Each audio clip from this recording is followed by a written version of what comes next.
Hello दोस्तों। तो हम पढ़ रहे थे मुग़ल चित्रकला। तो मुग़ल चित्रकला जो है उसके अगले टॉपिक को हम आज जानेंगे। हमने पढ़ लिया था पहले टॉपिक में बाबर के बारे में, फिर हुमायूं के बारे में पढ़े हैं, और हुमायूं के बाद अब हम पढ़ने वाले हैं हुमायूं के जो पुत्र हैं अकबर, उसके बारे में हम आज बहुत अच्छे से जानने वाले हैं कि अकबर काल में कौन कौन प्रसिद्ध चित्रकार थे और कौन कौन से क्वेश्चन आपके एंट्रेंस एग्ज़ाम के लिए बहुत ही महत्वपूर्ण हैं। तो चलिए शुरू करते हैं इसको पढ़ना। हुमायूं द्वारा शुरू की गई चित्रकला की परंपरा और उसके प्रति लगाव उनके पुत्र अकबर ने बरकरार रखा। तो अकबर का टाइम पीरियड था 1556 से 1605। ये क्वेश्चन पूछ सकता है आपके एंट्रेंस एग्जाम में कि अकबर का समय अवधि बताइए या काल अवधि बताइए। तो 1556 से 1605 तक उन्होंने राज्य किया।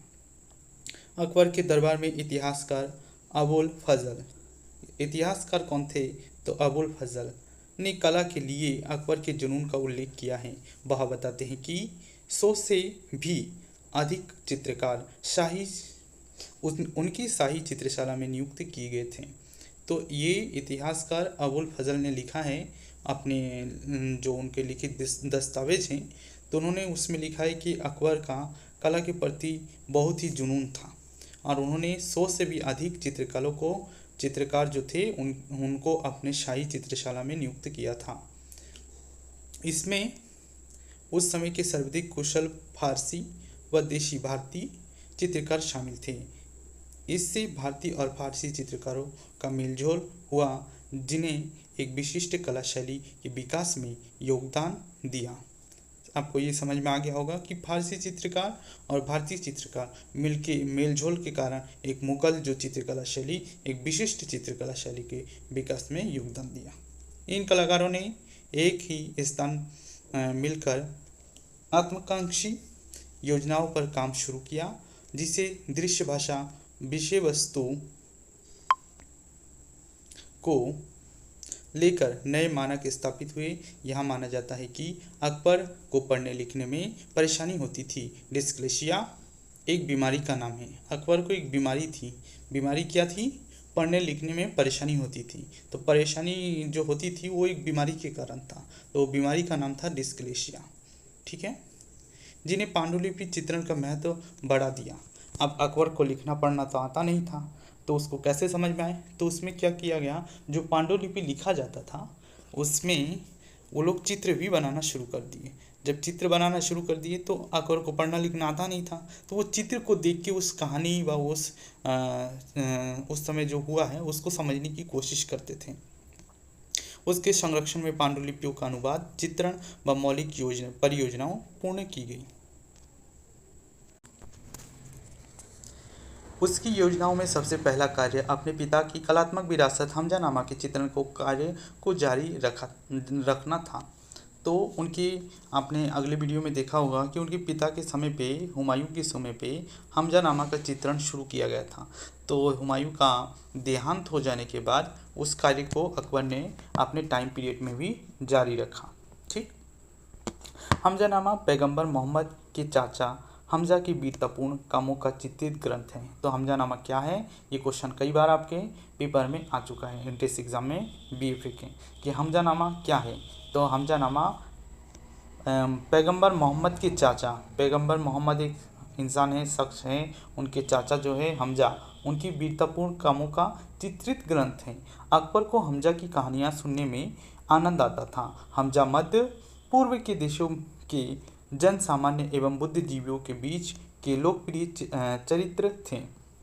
तो ये आपके जो मध्य पूर्व के देश होते हैं उन देशों में एक बहुत ही लोकप्रिय मतलब कैरेक्टर थे, जैसे कि हीरो या हीरोइन होते हैं। तो उस समय तो वो नहीं थे, तो उस समय के वो एक फेमस राजा कह सकते हैं या योद्धा कह सकते हैं, जो सब लोग उसको जानते थे कि ये हमजा हैं, ये बहुत ही फेमस योद्धा हैं। ठीक है, जिनकी कहानियाँ व्यावसायिक कथावाचक जोर से सुनते थे। ठीक है, हमजा के विवरण की स्पष्ट झलक के लिए लिखित पन्नों के साथ साथ चित्र भी चित्रित किए जाते थे।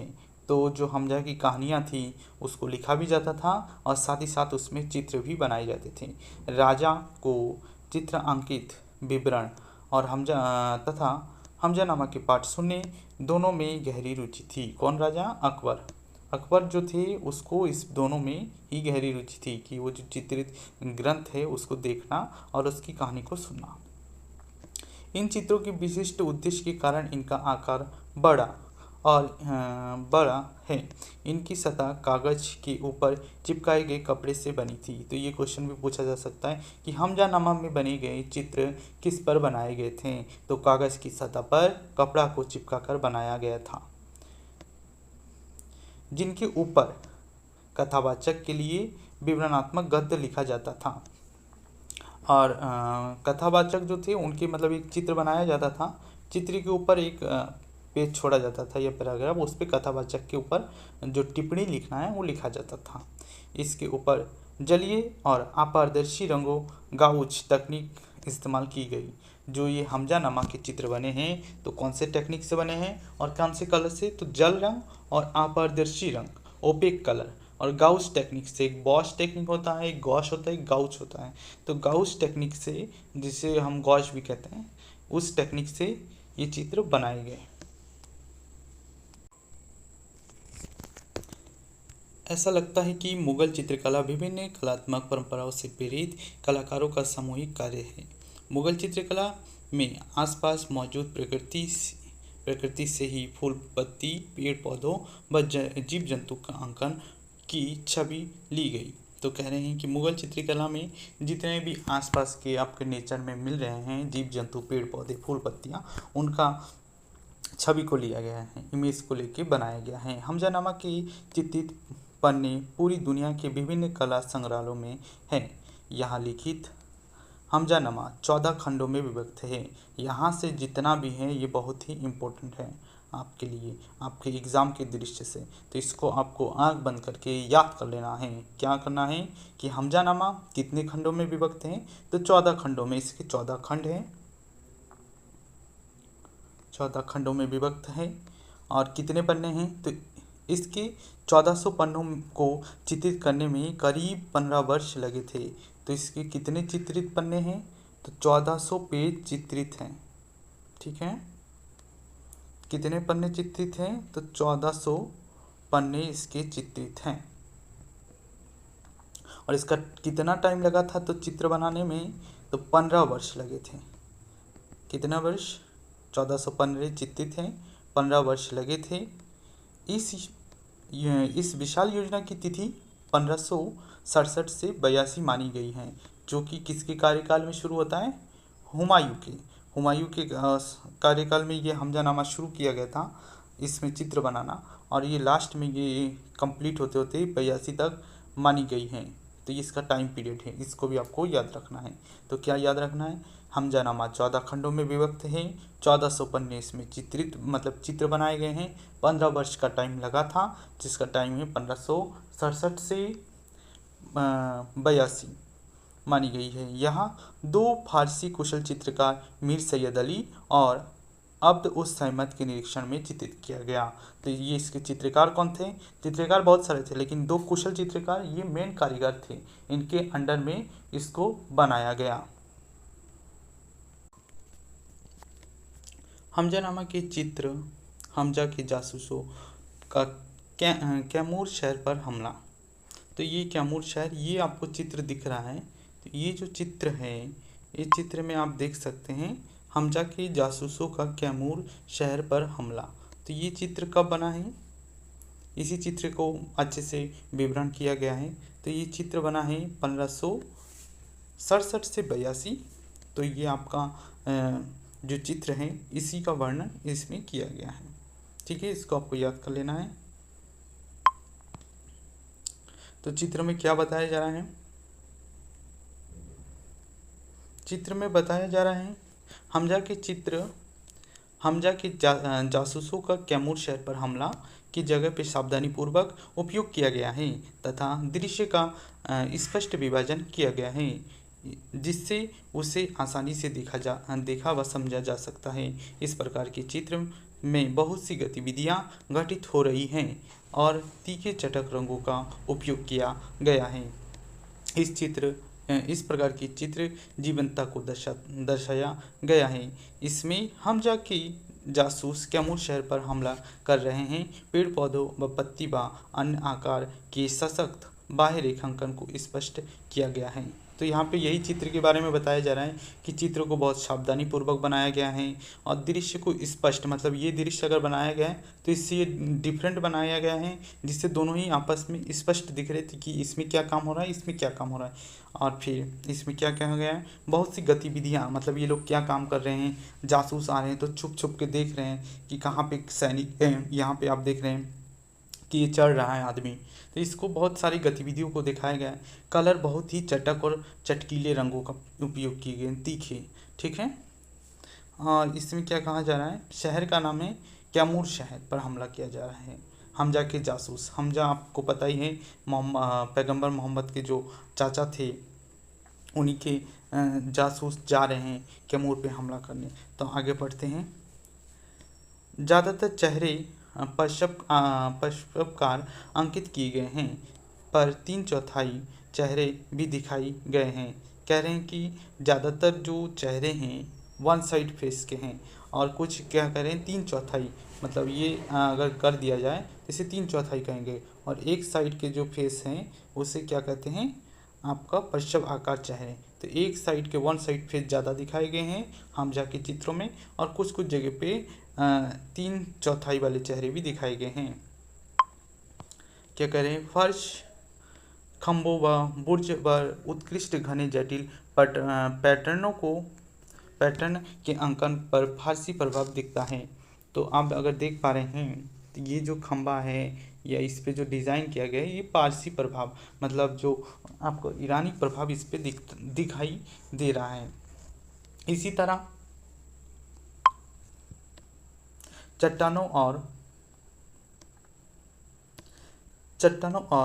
चौपाया पशुओं, जो चौपाया पशुओं के चित्रण पर भी फारसी प्रभाव दिखाई देता है, जबकि वृक्ष, लता और चट्टान और लाल पीले रंगों की समृद्ध रंग योजना भारतीय है। तो जो पेड़ पौधे बनाए गए हैं, लता बनाई गई हैं, फूल पत्तियां बनाई गई हैं, उस पर आपका भारतीय प्रभाव है, जबकि चट्टान और जो पशु पक्षी दिखाए गए हैं उस पर मुगल प्रभाव, मतलब वो पारसी प्रभाव, सॉरी ईरानी प्रभाव दिखाया गया है। अकबर ने सांस्कृतिक एकीकरण के लिए कई हिंदू ग्रंथों का अनुवाद करवाया। ये वाला टॉपिक भी बहुत इम्पोर्टेंट है कि अकबर जो थे वो किसी धर्म को उतना नहीं मानते थे, वो सभी धर्मों को एक जैसे मानते थे, जो किताब के अकॉर्डिंग समझा जा सकता है।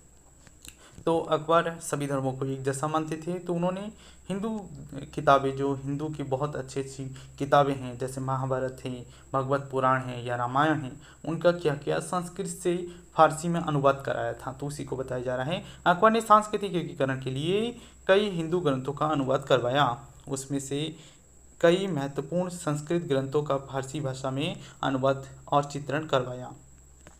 हिंदू महाकाव्य महाभारत का फारसी में अनुवाद और चित्रण भी इसी काल में हुआ था, जिसे रज्मनामा के नाम से जाना जाता है। इसका चित्रण 1589 के कुशल चित्रकार दसवंत के निरीक्षण में संपूर्ण हुआ।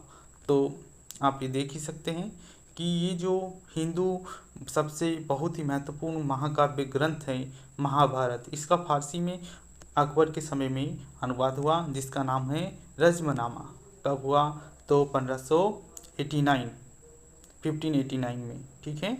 और कुशल चित्रकार कौन थे, तो दसवंत, इनके अंडर में इसका काम किया गया। तो महाभारत जो था, फिर एक बार बता देता हूँ, जो महाभारत है, महाभारत को उन्होंने क्या कहा है, तो रज्मनामा, ठीक है। रज्मनामा, ये रज्मनामा है आपका। रज्मनामा जो है, इसको महाभारत को रज्मनामा कहा जाता है। टाइम पीरियड है 1589। और इसे किसने बनाया, तो इसके चित्र को किसने बनाया, तो दसवंत, ठीक है। आगे बढ़ते हैं। यहाँ पांडुलिपि खूबसूरत सुलेख से लिपिबद्ध, मतलब बहुत सारे इसमें सुलेख लिखे गए हैं। इसमें कितने चित्र हैं, तो 169 चित्र पाए गए हैं, किसमें, रज्मनामा, ठीक है। इसी समय में रामायण का भी अनुवाद हुआ व चित्रण हुआ, ठीक है। गोवर्धन और मिस्किन जैसे चित्रकार उसके दरबार के उत्कृष्ट दृश्य अंकन के लिए सम्मानित किए गए। अब ये क्वेश्चन है कि दृश्य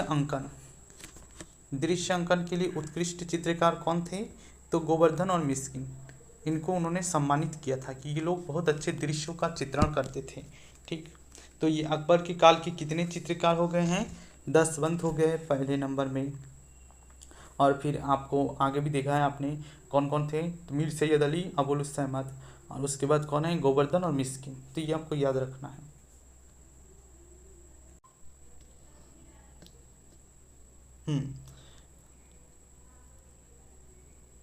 एक असाधारण पांडुलिपि अकबरनामा अकबर की व्यक्तिगत व राजनीतिक जिंदगी की विस्तृत विवरणों पर आधारित थी और सबसे कीमती योजनाओं में से एक थी। तो इसी क्रम में जैसे आपने देखा महाभारत का चित्र बनाया गया, उसका अनुवाद भी किया गया, रामायण का अनुवाद किया गया फारसी भाषा में, उस पर चित्र बनाया गया। उसी प्रकार से बाबरनामा जो कि बाबर की अपनी आत्मकथा है, उस पर भी चित्र बनाए गए हैं। ठीक है। अकबर स्वयं व्यक्तिगत रूप से चित्रकारों से मिलता जुलता था और उसके कार्यों का निरीक्षण व मूल्यांकन करता था। अकबर के संरक्षण में मुगल चित्रकला विभिन्न विषय वस्तु का अंकन हुआ, जिसमें राजनीतिक विजय, दरबार की मौलिक व दृश्य, धार्मिक निरपेक्षता ग्रंथ, धर्मनिरपेक्ष ग्रंथ, महत्वपूर्ण व्यक्तियों की छवियों के साथ साथ हिंदू पौराणिक व फारसी इस्लामिक विषय शामिल थे। तो आप देख सकते हैं कि अकबर के टाइम पीरियड में बहुत ही ज़्यादा कला में विकास होना शुरू हो गया था। तो आप इसमें देख पा रहे हैं अकबर खुद ही चित्रकार से मिलते थे, उनके साथ बातचीत करते थे कि आपको क्या परेशानी है या आपको क्या चाहिए कि आप और अच्छे चित्र बना सके। तो अकबर के कार्य में बहुत सारे चित्र बनाए गए। ठीक है। भारत में सम्मान व भारतीय शास्त्रों के प्रति अकबर के आकर्षण ने उसे देश का लोकप्रिय शासक बनाया। तो अकबर सभी को एक जैसा मानते थे, इस कारण अकबर को लोकप्रिय शासक माना गया। अकबर के दरबार में यूरोप वासियों के आवागमन से उस समय के चित्रों में वास्तविकता की और झुकाव देखने को मिलता है। ये लाइन बहुत इंपॉर्टेंट है कि जब मुगल पीरियड शुरू होता है तो उसके बाद जब अकबर का टाइम पीरियड आता है, किसका? अकबर का। तो अकबर के टाइम पीरियड से उसके जो टाइम पीरियड में जो चित्र बनने शुरू हुए थे, उसके बीच बीच में जब यूरोपियन देश से लोग यहाँ आना शुरू किया, तो उसके साथ साथ मुगल कला में यूरोपीय कला के गुण देखे जाते हैं। किस कला के? यूरोप की कला का गुण आना शुरू हो गया। तो वही कह रहे हैं कि उस समय के चित्रों में वास्तविकता की और झुकाव देखने को मिलता है। वास्तविकता मतलब रियलिस्टिक को देखने को मिलता है।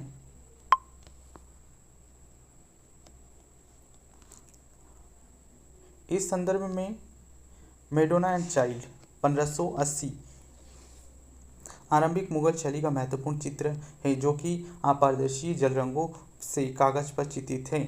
अब ये चित्र आपको हम दिखाएंगे आगे। मेडोना एंड चाइल्ड एक चित्र है जिसमें आप देख सकते हैं कैसे यूरोपीय गुण देखा जाता है, यूरोपीय प्रभाव मुगल चित्रकला में देखा गया है। इस चित्र से हम इसको अच्छे से समझ सकते हैं, जो कि 1580 में बना है।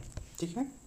और कैसे बना है? जल रंग से, अपारदर्शी बना है, कागज पर चित्रित है। मेडोना यहाँ एक असाधारण विषय है जो बेजेंटाइन कला, यूरोपीय शास्त्रीय कला और उसके पुनर्जागरण को मुगल चित्रकला तक लाती है। यहाँ वह रूपांतरित होकर पूरी तरह एक अलग दृश्य में परिवर्तित हो जाती है। ठीक है। तो वर्जिन मेरी शास्त्रीय तरीके से सुसज्जित है। माँ और बच्चे के बीच का गहरा लगाव यूरोपीय पुनर्जागरण के मानवतावादी दृष्टिकोण से प्रभावित है। शिशु की शारीरिक संरचना और कुछ अन्य विवरण जैसे पंखा, आभूषण आदि पूरी तरह भारतीय परिवेश में हैं। तो कह रहे हैं कि कुछ कुछ प्रभाव तो भारतीय हैं और कुछ कुछ यूरोपीय हैं। ठीक है। अकबर की कला में रुचि से प्रेरित कई अन्य स्थानशाही दरबारों ने भी इस शौक को अपनाया। अभिजात परिवारों के लिए कई उत्कृष्ट चित्र निर्मित किए गए, जिन्होंने मुगल दरबार की चित्रशाला की अनुकृति करने की कोशिश की और क्षेत्रीय रस में विशिष्ट विषयों और दृश्य को प्रस्तुत किया। तो कह रहे हैं अकबर की तरह ही कुछ अन्य लोगों ने भी ऐसे चित्र बनाने का कोशिश की। अकबर ने मुगल चित्रकला शैली के नए मानक बनाए, उन्हें एक अनौपचारिक ढांचा बनाया जिसे उसके पुत्र जहांगीर ने 1605 से 27 मतलब इनका टाइम पीरियड है ने नई ऊंचाइयां प्रदान की। तो यहाँ पे आपका अकबर ख़त्म हो जाता है, तो अकबर के बाद इनके पुत्र आ जाते हैं जहांगीर। तो उसको हम अगले वीडियो में समझने की पूरी कोशिश करेंगे। तो आप देखिए कि आपने इतना आपने समझ में आ गया है और कौन कौन से महत्वपूर्ण क्वेश्चन हैं उसको भी मैंने बता दिया है। तो उसको आपको क्या करना है, लर्न कर लेना है। और इसको अगर वीडियो समझ में आ गया है तो अच्छी बात, नहीं आए तो आपको 2 बार देखना चाहिए। तो आपको हम वो चित्र दिखाते हैं, मैडोना एंड चाइल्ड। तो ये चित्र है मैडोना एंड चाइल्ड, ठीक है। इस चित्र से हम देख सकते हैं कि इसमें कैसे यूरोपीय गुण आया है, ठीक है। इस चित्र में आप देख पाएंगे कि ये जो बच्चा है और ये जो माँ है, तो इस पे माँ पे तो यूरोपीय गुण है और कुछ जगह पे बिल्ली है या पंखा है उस पे क्या है, भारतीय गुण है। तो आज का वीडियो यहीं पे समाप्त होता है। तो मिलते हैं अगले वीडियो में। अगर आपको बहुत अच्छा लगा है तो हमें सपोर्ट कीजिए, लाइक करिए, चैनल को सब्सक्राइब करिए और इसी तरह प्यार बनाए रखिए, जिससे आपका इंट्रेंस एग्ज़ाम जल्दी से जल्द क्लियर हो जाए। और अगर आप 24-25 में प्रिपरेशन कर रहे हैं तो उसमें आपको सफलता मिले, ठीक है। तो थ्योरी को आप बहुत मजबूत कर लीजिए, बहुत समय है। Bye bye.